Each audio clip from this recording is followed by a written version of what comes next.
போன எபிசோடில் நம்ம லிங்கம் மார்ட்டினை கொண்டுட்டேன்னு போலீஸ் துரத்துனாங்க. நம்ம லிங்கமும் தலைமுறை ஆயிட்டாரு. சரி வாங்க இந்த எபிசோடில் லிங்கம் என்ன பண்ணுறாரு, யார் கொண்டாங்க, இதனால் முழு விளக்கத்தை பார்ப்போம்.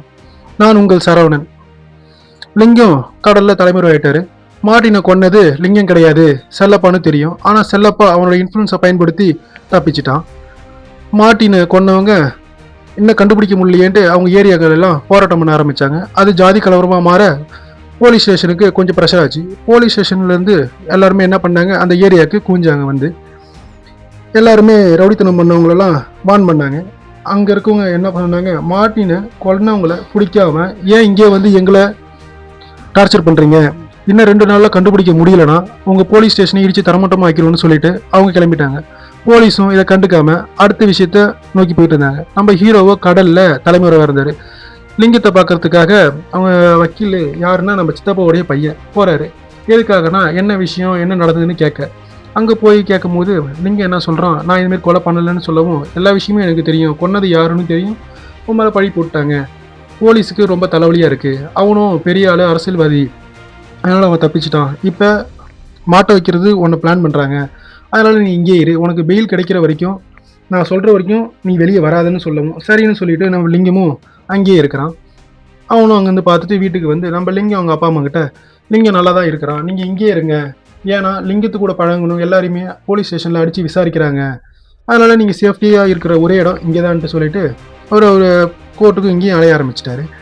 அடுத்த கட்டத்தில் என்னன்னு பார்த்தீங்கன்னா, போன எபிசோடில் நம்ம எஸ்பி 2 பேரை வான் பண்ணியிருப்பார். யாருன்னா சாமிதுரைனும் அண்ணாச்சின்ற 2 கேங்ஸ்டரை. எதுக்காகனா ஈவன் ட்ரக்ஸ் அவங்க ஏரியாவில் விற்கிறதும் அவன் இவங்க ஏரியாவில் ட்ரக்ஸ் விற்கிறதும் ரொம்ப பிரச்சனையாக இருந்தது மக்களுக்கு. அதனால் போலீஸ் இதெல்லாம் பண்ணாதீங்கன்னு சொல்லி வான் பண்ணி அனுப்பிச்சிருந்தாங்க. திரும்ப அந்த பிரச்சனை ஸ்டார்ட் ஆகிடுச்சு. என்னென்னா நம்ம சாமிதுரையான ஆள் என்ன பண்ணோம், அண்ணாச்சியோட ஏரியாவில் கள்ளச்சாராயம் விற்றான். இது அண்ணாச்சிக்கு தெரிய முருகனை கூப்பிட்டு, முருகன் யாருன்னா முருகன் அண்ணாச்சியோட ரைட் ஹேண்ட், அவன் போய் கேட்க அங்கே பிரச்சனையாகி அவனை போட்டு தள்ளிட்டான். போட்டு தள்ளவும் அந்த பிரச்சனை இன்னும் பெருசாக இது ஒரு தலைவலியாக போலீஸுக்கு போயிடுச்சு. போலீஸ் என்ன பண்ணாங்க, இது என்ன கேஸ்ன்னு ஒரு பக்கம் விசாரிக்க அங்கே பெரிய கலவரம் நடந்துட்டு இருக்கும் போது நம்ம சாமிதுரையும் அவங்க ஆளுங்களும், போலீஸ் நீங்கள் இதை கண்டுக்காதீங்க, நாங்கள் யாரை கண்டுபிடிக்கணும் யாரை கொல்லணும்னு எங்களுக்கு தெரியும்னு சொல்ல, கோர்ட்டு போலீஸ் இருக்குது நீங்கள் எதுவும் பண்ணாதீங்கன்னு சொல்ல, சாமிதுரையோட ரைட் ஹேண்டு நீங்கள் ஒரு மயிரும் பிடுங்க வேணாம் நாங்கள் பார்த்துக்கிறோன்னு போலீஸை ஏளனமாக பேச போலீஸுக்கு கோபம் வந்தது. ஆனாலும் ஒன்றும் பண்ண முடியல. சரி ஓகே நமக்கு எந்த ப்ரூஃபும் இல்லாத எதுவும் பண்ணக்கூடாதுன்னு சொல்லிட்டு அமைதியாக இருந்தாங்க. டக்குன்னு போலீஸ் ஸ்டேஷன்லேருந்து ஒரு கால், இதேமாரி முருகன்றவன் அந்த ஆளை கொண்டுட்டான் கள்ளச்சாராயம் விற்றவனுன்ட்டு, அதுக்கு வாக்குமூலம் கொடுக்க ஒருத்தன் வந்திருக்கான் அப்படின்னு அவங்களுக்கு விசாரணையில் வரப்போகுது.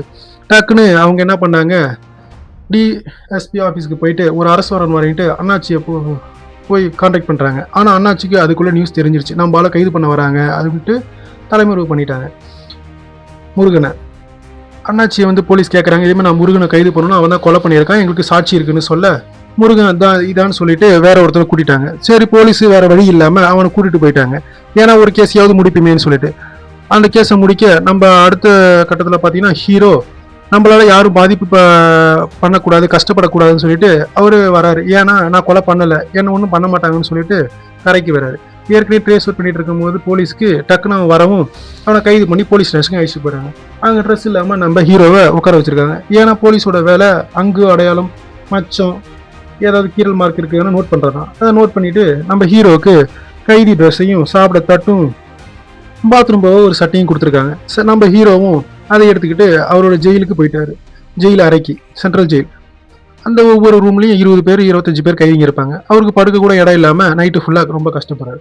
அடுத்த நாள் காலையில் ரெஸ்ட் ரூம் போயிட்டு வராரு. அந்த சட்டியில் தான் போகணும், அந்த சட்டியை தான் அவங்க யூஸ் பண்ணி கழுவி வச்சுக்கணும். நம்ம ஹீரோ போயிட்டு அதேமாதிரி சட்டியை கழுவி எடுத்துகிட்டு வராரு. அப்போ மார்ட்டினோட கூட்டாளிகள் லிங்கம் தான் கொண்டான்னு நினச்சிக்கிட்டு அவனை பழி வாங்கிறதுக்காக ரொம்ப அராஜகம் பண்ணுறாங்க. அவன் அந்த சட்டியை தூக்கிட்டு வரும், அந்த சட்டியை பிடிங்கிட்டு, பரவாயில்ல இந்த சட்டி நல்லா கழுவி இருக்க, எங்கள் சட்டியும் கழுவி கொடுன்னு கேட்க, உங்களுக்கு கை இல்லையான்னு நம்ம லிங்கம் கேட்டிருக்காங்க.